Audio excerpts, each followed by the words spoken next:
Thank you for joining me for another episode of Keeping It Real with America's Supermom. I am excited to be here with you guys today. Happy Wednesday. This is Wellness Wednesday. We want to be mindful of how we're talking to ourselves. This is something that we're focusing on for the month of May, with it being Mental Health Awareness Month. That is something I'm really passionate about with my own journey of depression and hospitalizations. And so I want to remind you to make sure that you're doing the things to make sure that you're not just doing self care, but you're practicing self love. So I'm so excited to have my guest with me today. I have Gina here with me, and she is giving us some strategies on how we women can actually access our superpower during times like this. We were talking right before we hit record about end of the school year. So for those of you who have children still, it's graduations or crossing over ceremonies and finals and all these different things, early release dates, trying to coordinate that. I mean, you can see where I'm at, everybody. I'm kind of going off on a tangent, but we'll get into some great conversation. But before we do, I want to give Gina the opportunity to introduce herself. Yes, hello everybody, and thank you, Lachelle, for inviting me onto the show. And your intro about mental health awareness really is speaking my language, because I'm a wellness professional and have been for 27 years.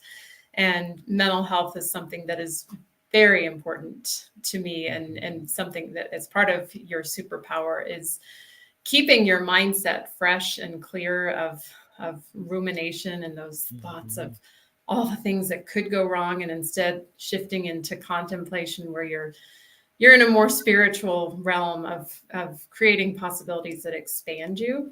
I was listening to something right before this, and she was talking about when listening to something or making a decision, just ask your heart, is this making me expand or is this making me contract? And I thought, wow, that's a really great way to look at even the smallest decisions in our day to day. I'd So love yeah. that. So yeah, my background, well, to go way back, I'm familiar with big families. Like, you have 15 children. I'm the one of 10 children.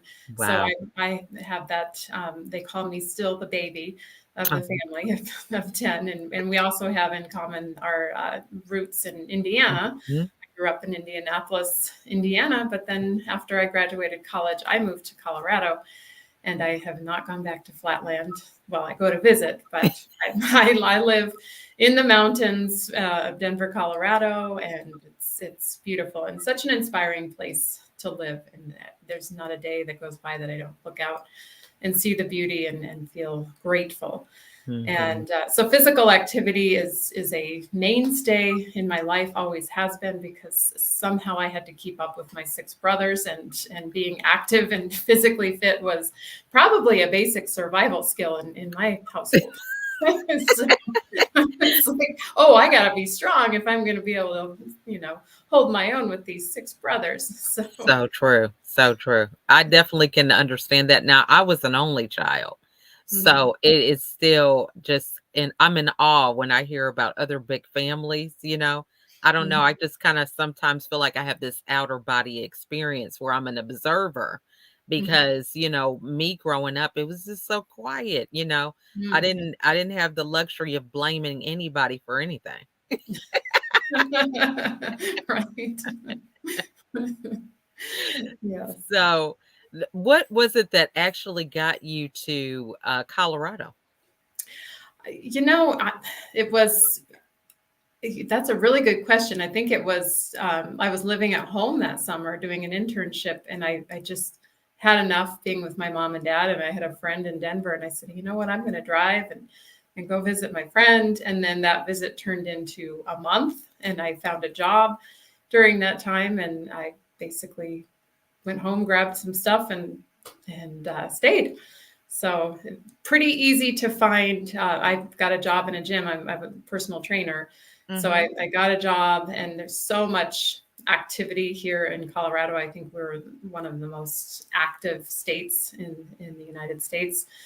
And yet we still all could use a little nudge to be more active. And that's one thing Mhm. I'm really passionate about, and not just physically active, but we talked about mental health and moving those negative thoughts out of our psyche. And I'm a big believer. I love to move. Going for a walk is one of my Mhm. best mental health practices, to just clear the space. And one thing I know, being I'm a mother of three, and I'm a single mom, so Mhm. that kind of puts a little more weight on my shoulders. To Mhm. There's not necessarily somebody to pass it off to.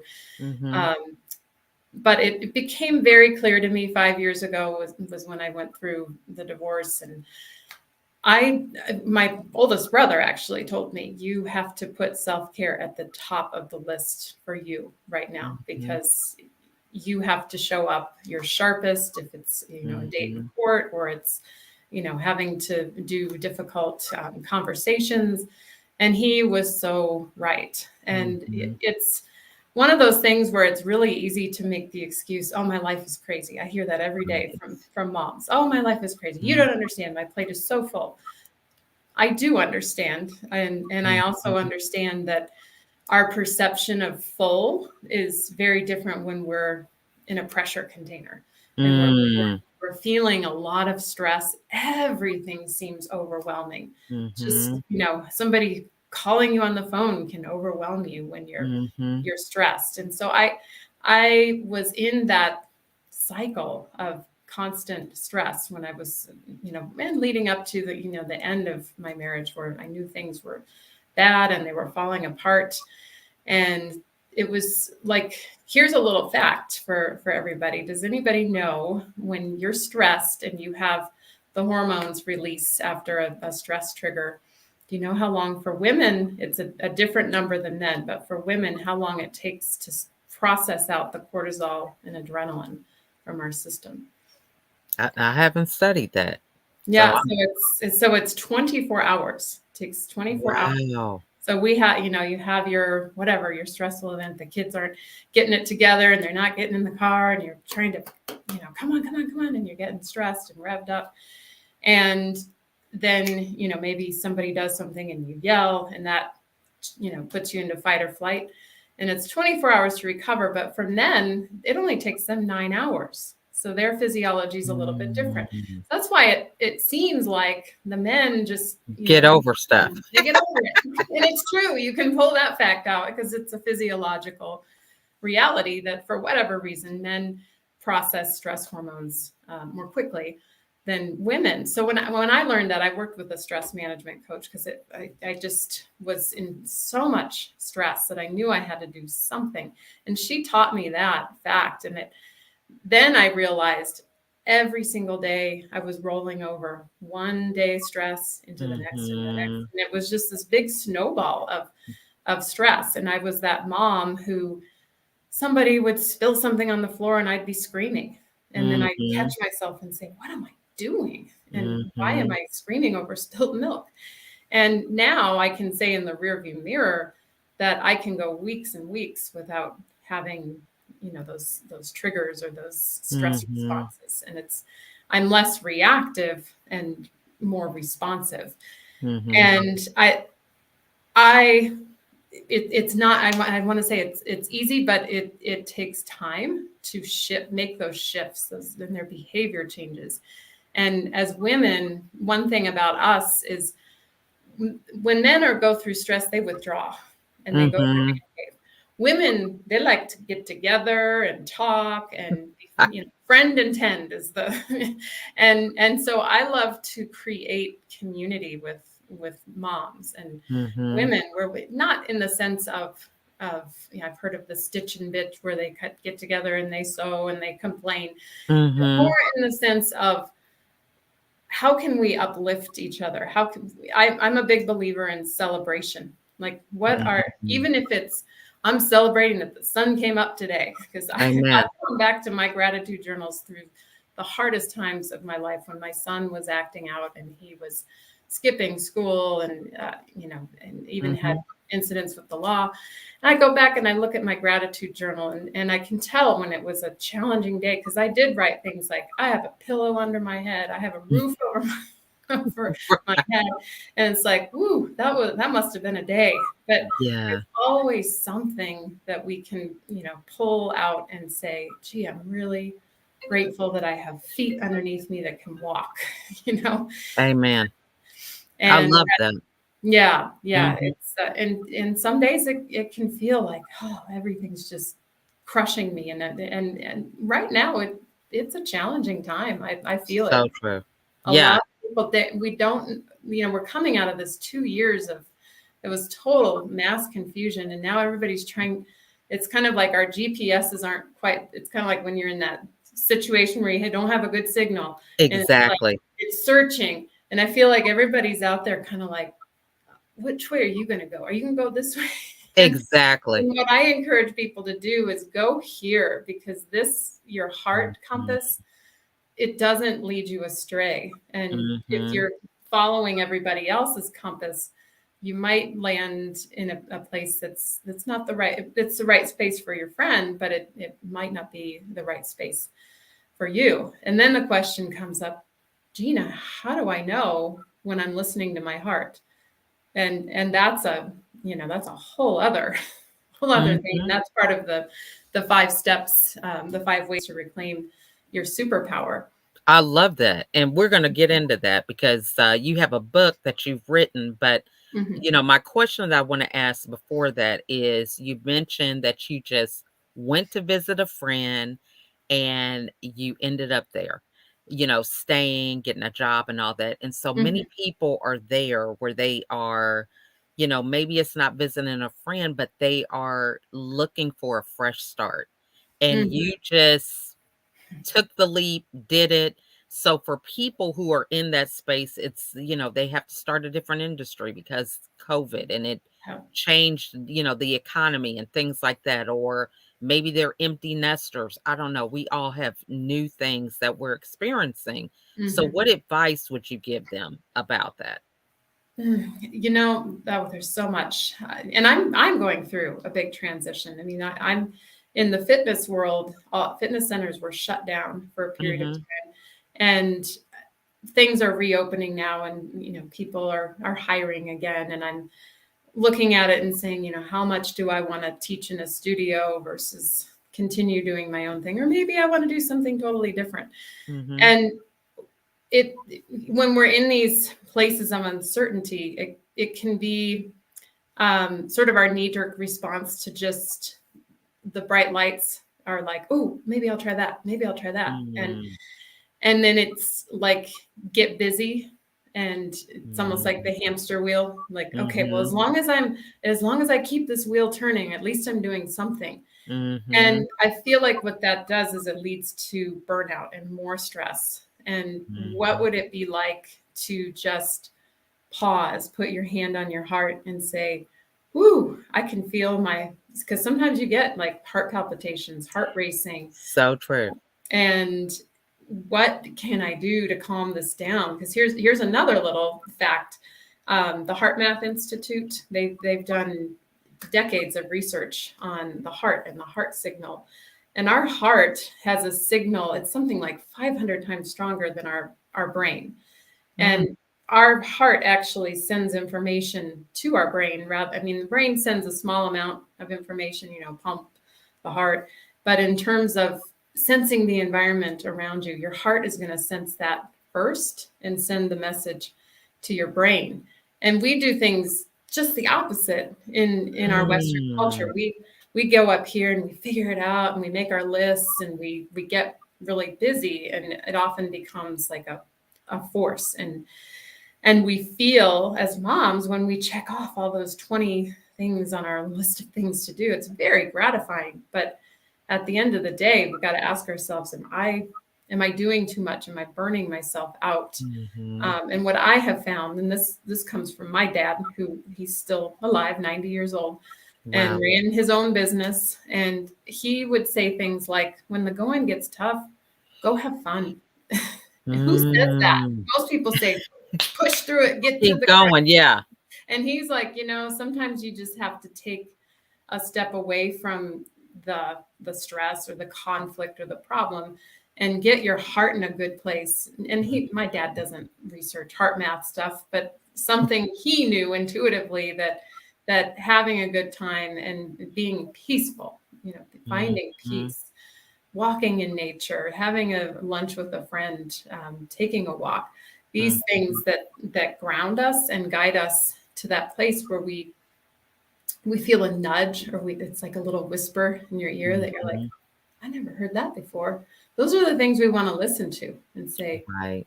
oh, what's that? Well, it's telling me to go do a coloring or a drawing. Like, what's that? I don't ever do that.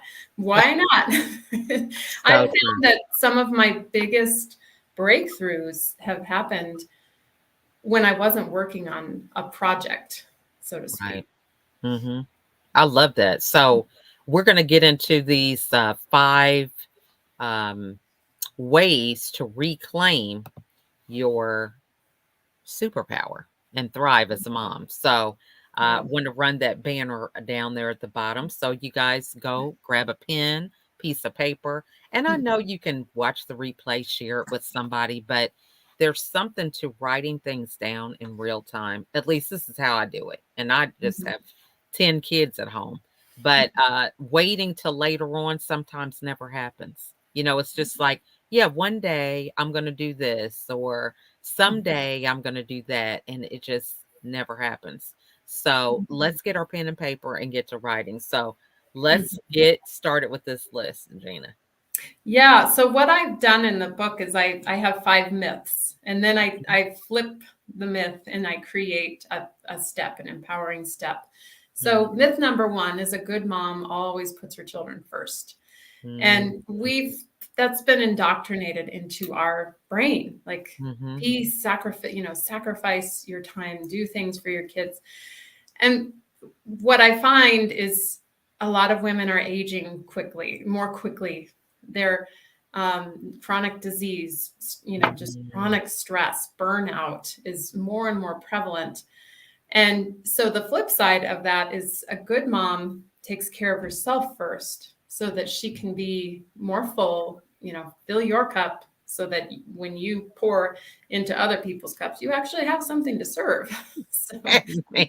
self-care, number 1, That's right. and finding something that resonates with you. I mean, if you it's got, I know a lot of people say, oh, I get a manicure, or I go to, and that's great. That's Mhm. wonderful. But what's something you can do that would nourish yourself, like on the inside? And it's going to Mhm. be different for everyone. I mean, like I have this little bottle of joy. That's my joy essential oil. And I'll just Amen. grab that and smell it, and it changes everything. Mhm. They don't have to be, I think at the essence of the self-care is what's your pleasure, and Mhm. engage in that nourishing pleasure. Love that. And for Yeah. me, I have candles when it comes to And oh those yeah, things. I Yeah. love candles. My kids, they give me these all the time, but I love them. Yeah. And then number 2, the myth is moms are master multitaskers, which Mhm. there's probably some fact to that.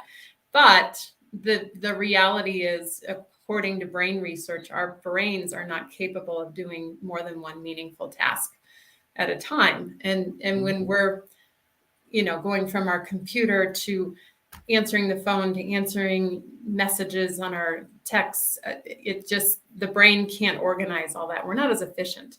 And Mhm. so the flip side of that is stay present. So number Mhm. 2 is stay present and recognize when you've got 100 tabs open on your computer and say, whoa, okay, like there's the Mhm. surge is coming.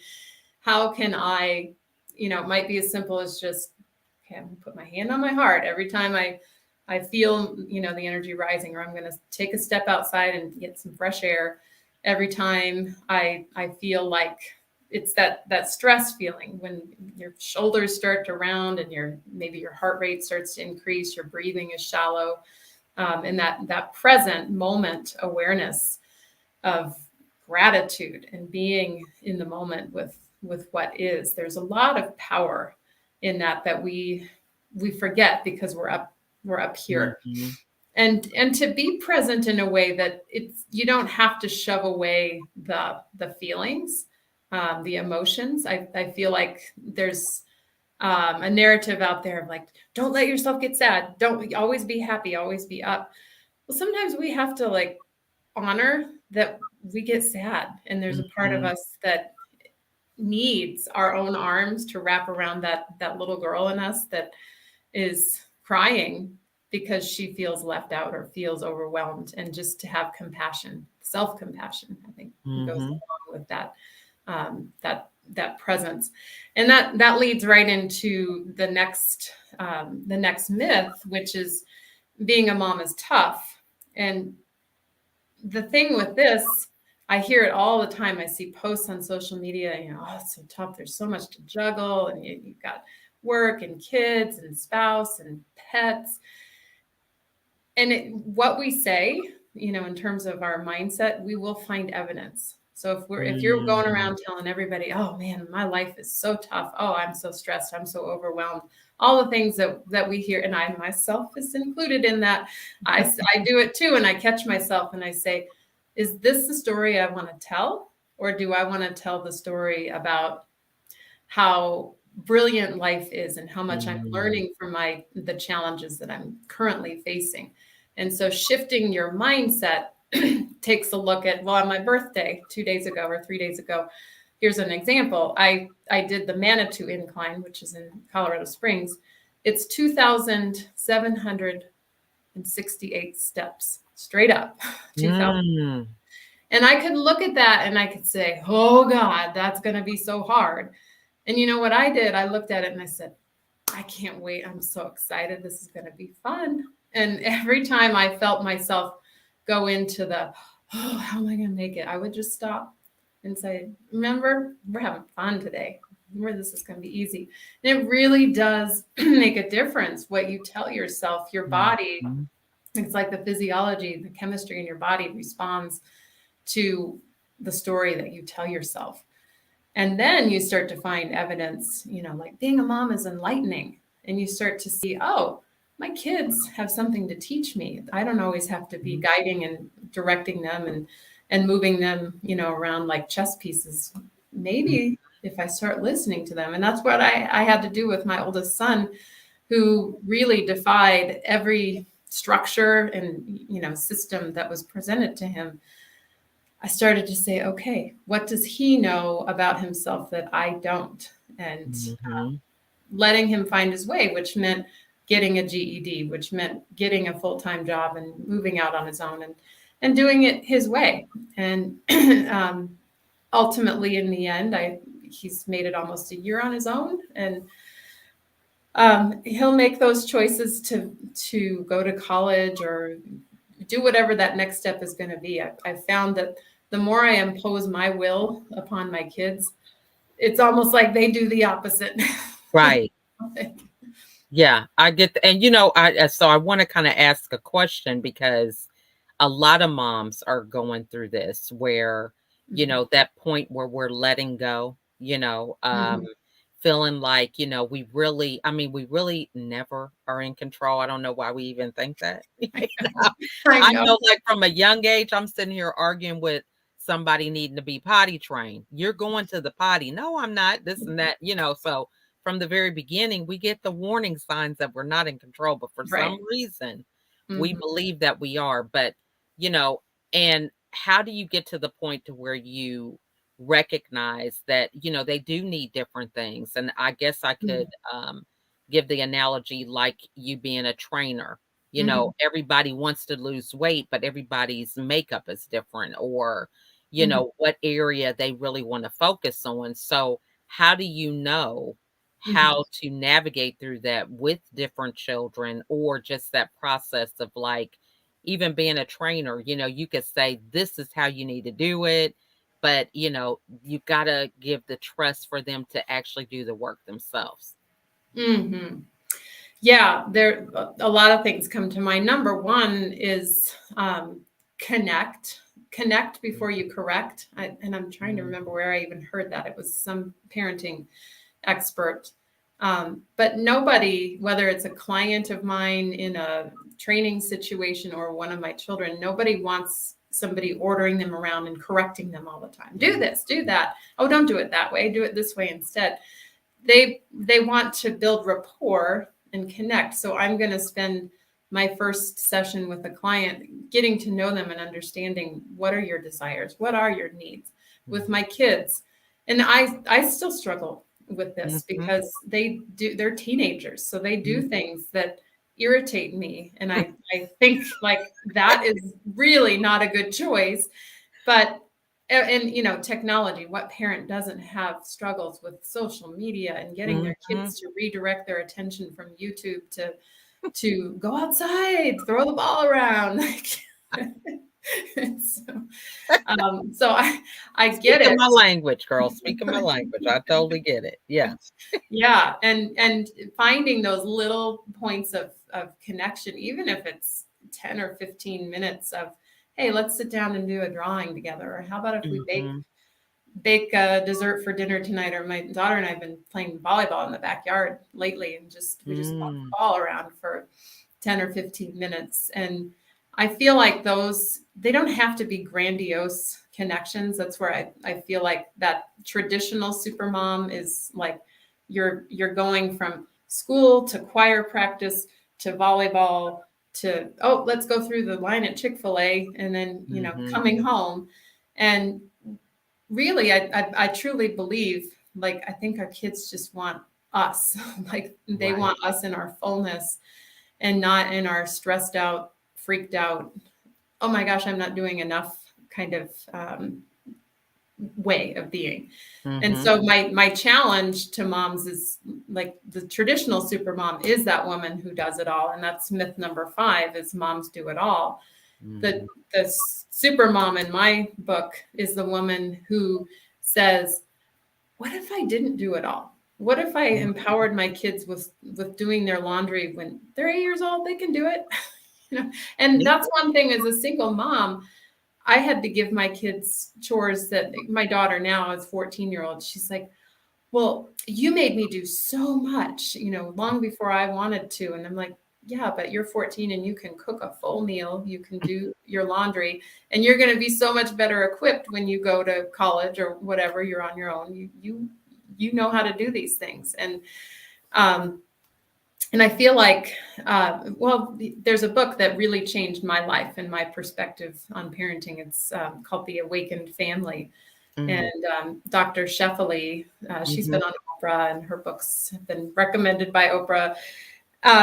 She, you know, says things like, "It's not our job to make our kids happy. We're just really here to, you know, provide stability and security for our kids. But they're not always gonna like us, or you know, they love Mhm. us, but they're not gonna like some of the things that."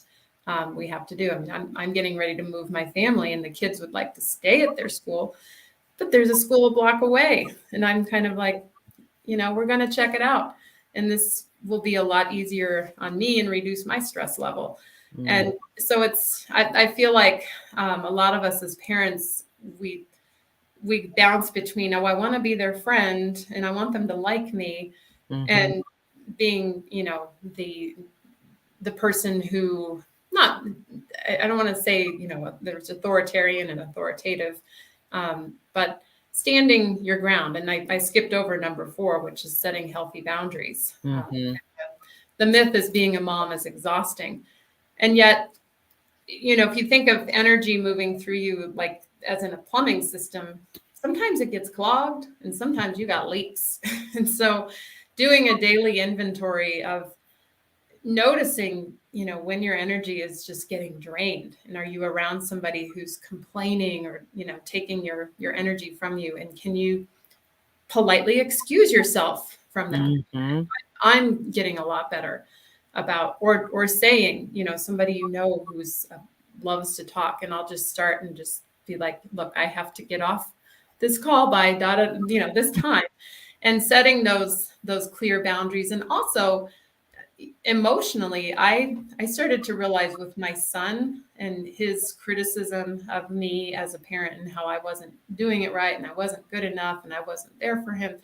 And I was taking all that on and just Mhm. crushed, feeling like I'd failed as a mom.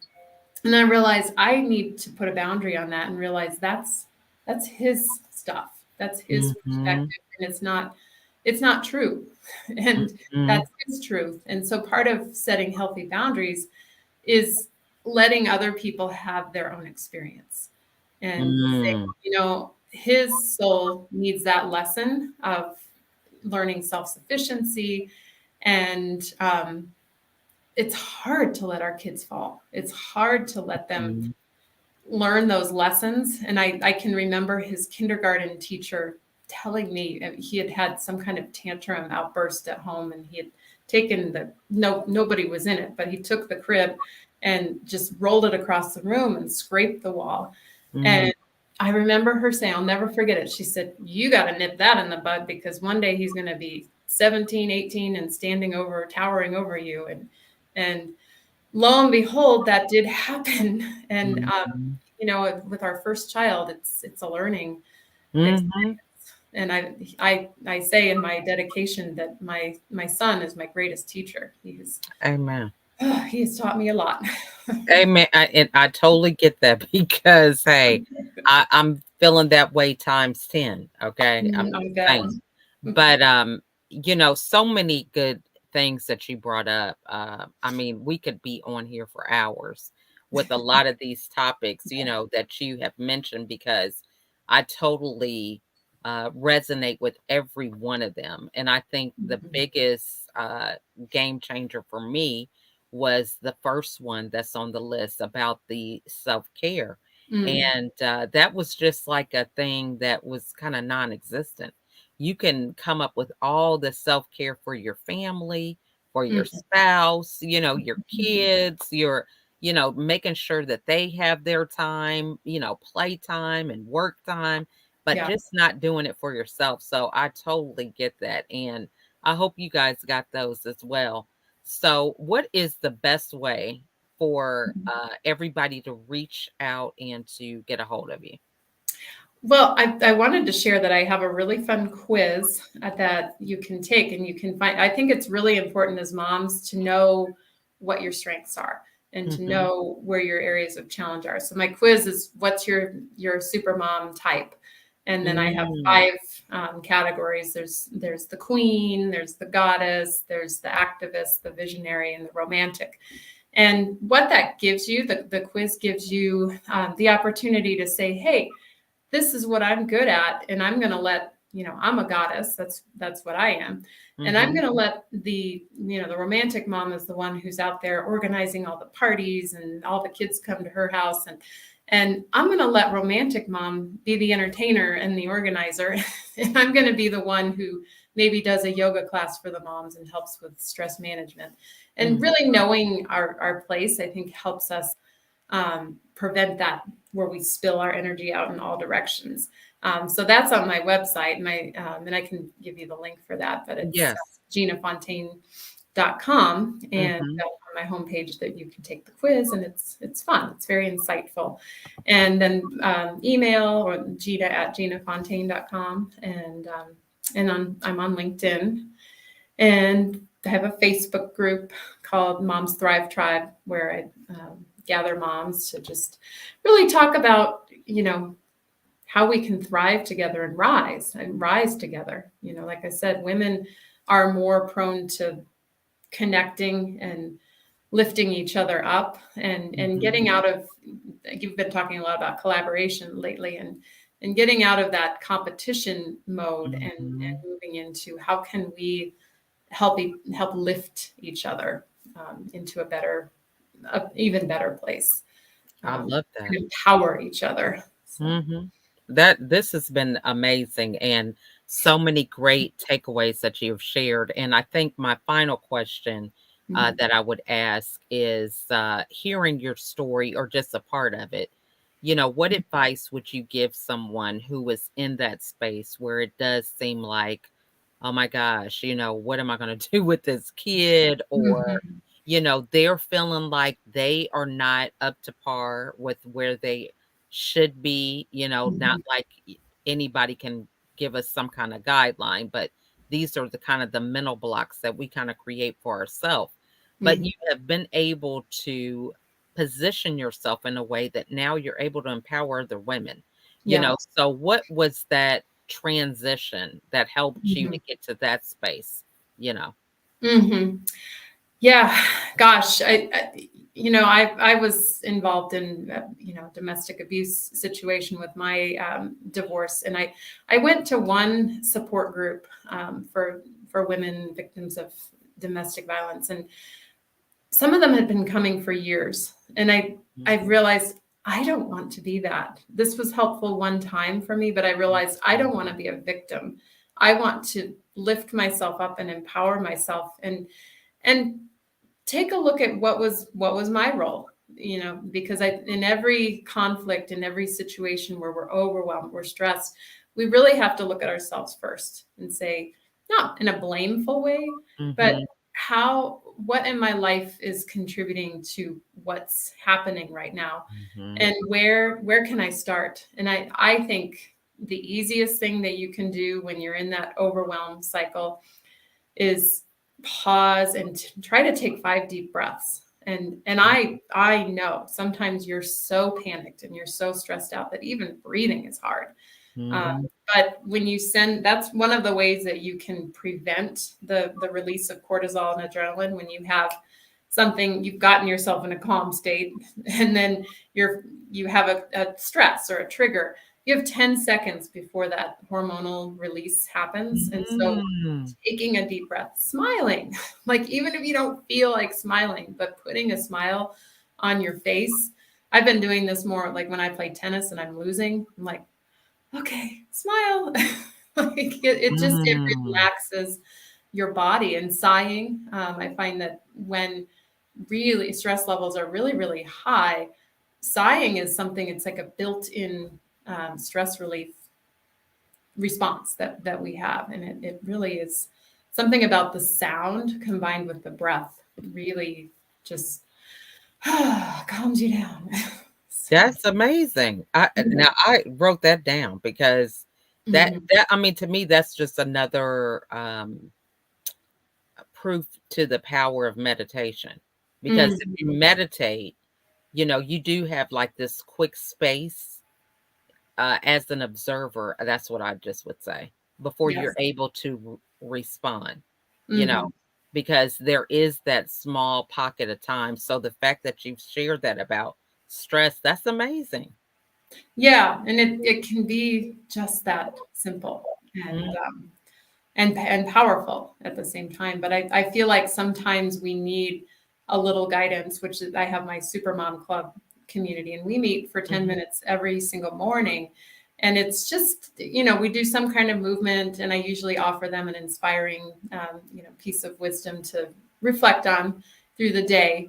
And I think that's the key is it doesn't have to take a long time. You don't have to sit in silence for an hour, even 2 minutes. If mhm, meditation is something you've been thinking, oh, I really want to do that.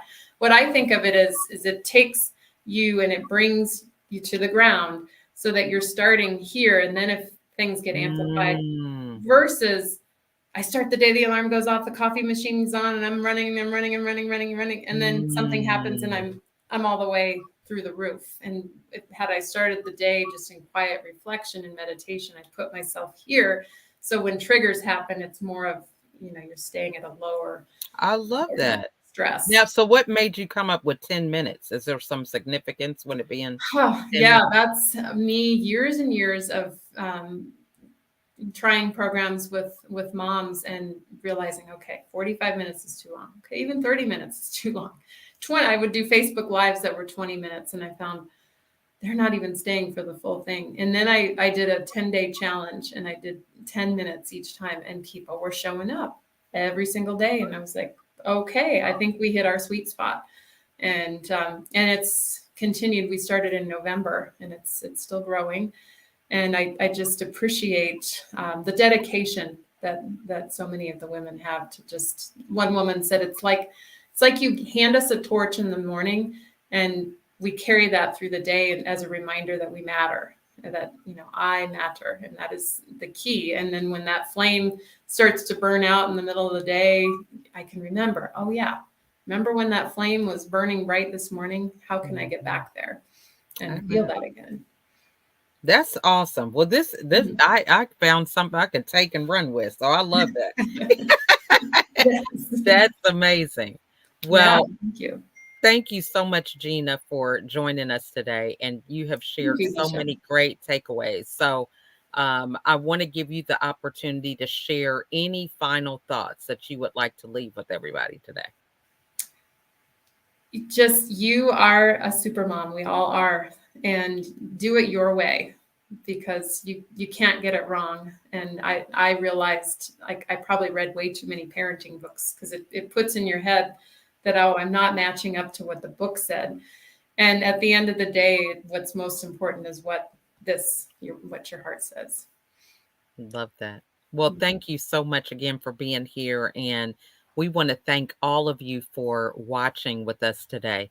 And if you do want to get that quiz, the website is scrolling at the bottom, ginafontaine.com, where you can find out what type of supermom you are. I love that final thought that we all are supermoms and we have our own way that we can be the best mom that we can be. So, if you have any questions, anything that was said, I know there were so many directions that I could have gone into, but I want to make sure that I honor everybody's time. Yeah. And, as a mom, Gina definitely understands that, we're trying to do a lot of different things in the background. So we definitely can have you come back because there's so many different topics that I think that we could take a whole nother segment on at different times. So, but if you have any questions, feel free to put them in the comments and I'll be sure to get those to Gina so she can answer those and share this with a friend. I mean, like I said, I have notes over here that I was taking. So if this really spoke to you in any way, share it with someone else. I think there's so much power in just having a conversation. We get in our own head and we feel like, nobody understands what I'm going through. Yeah. Woe is me, just as we both have talked about on our own journey of having that somewhat victim mentality. But, Mhm. we can transform that to where we can be thrivers and not just survivors. So, Yeah. again, Gina, thank you so much for coming. Thank you, Lachelle. I appreciate being on your show. And thanks to your audience as well for listening. Awesome. Well, you guys be sure to have a wonderful day.